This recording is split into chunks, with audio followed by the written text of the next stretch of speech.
Hello， 大家好，欢迎回到外媒看中国，我是安博然。Washington is red-faced after being forced to admit that the objects it shot down were just harmless balloons. Bloomberg asks an absolutely awkward and tone-deaf question of China's foreign ministry spokesman. And a wealthy Chinese American has offered netizens who claim the Ohio disaster is no big deal a 100,000 RMB dare. This is Reports on China. I am Andy Boreham in Shanghai. Let's get reporting. The White House has had to admit that their absolutely hysterical frenzy during the past few weeks over unidentified objects in the sky, which resulted in Washington using excessive force and seriously embarrassing itself in the process, are most likely just harmless balloons monitoring, you guessed it, the weather. The New York Times reports, a top White House official said on Tuesday that 3 unidentified flying objects shot down in the past several days might turn out to be harmless commercial or research efforts that posed no real threat to the United States. Wow, shock horror. Worryingly, the US admits that on at least one mission to shoot down a balloon, one deadly missile missed its target and another had to be fired.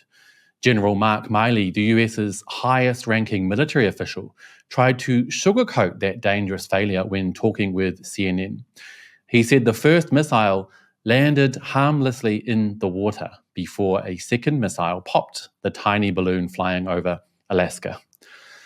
The Washington Post has also been forced to admit, after discussions with US officials, that the Chinese balloon which sparked this frenzy most likely really did enter US airspace accidentally because of a sudden change in the wind. They report, this new account suggests that the ensuing international crisis that has ratcheted up tensions between Washington and Beijing may have been at least partly the result of a mistake.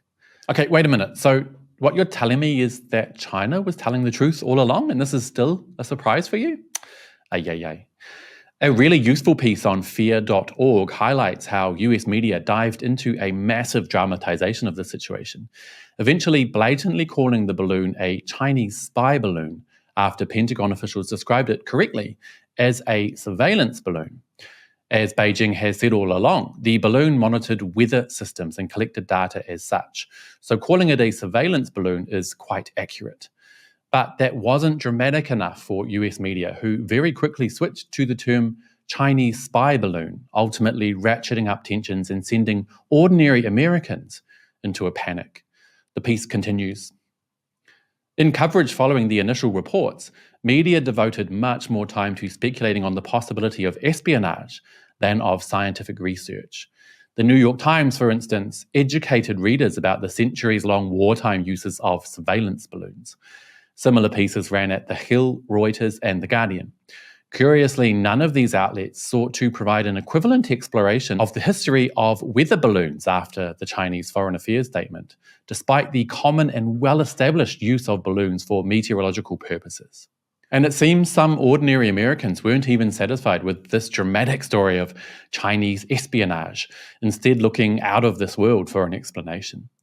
A sizable number of citizens have been worried the flying objects are actually aliens, forcing White House Press Secretary Karine Jean-Pierre to calm their nerves. She said, I know there have been questions and concerns about this, but there is no indication of aliens or extraterrestrial activity with these recent takedowns. I wanted to make sure that the American people knew that, all of you knew that, and it was important for us to say that from here because we've been hearing a lot about it. As is always the case, the drama comes from the usual sources. Fear.org sums it up quite well. Rather than questioning this saber-rattling, US media have dispensed panicked spin-offs of the original story, ensuring that the balloon saga, no matter how much diplomatic decay ensues, lasts as long as possible. Bloody vultures.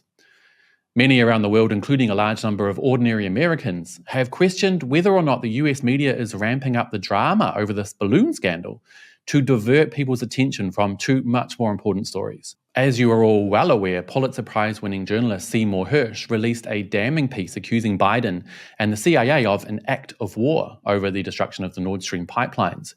And a train derailment in Ohio has led to a massive environmental disaster.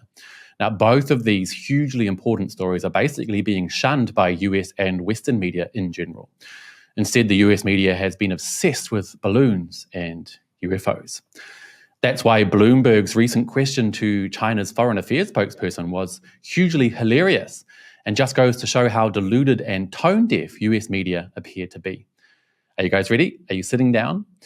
A Bloomberg reporter asked, "We want to know whether Chinese diplomats and state media outlets are trying to distract public attention from the balloon incident by raising questions around US involvement in the Nord Stream pipeline blast, as well as the chemical spill from the train derailment."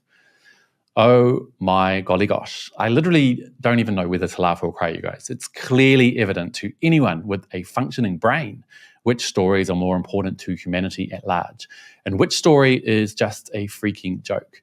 But clearly, it's not that obvious to Bloomberg. In case you're wondering, here is the official reply.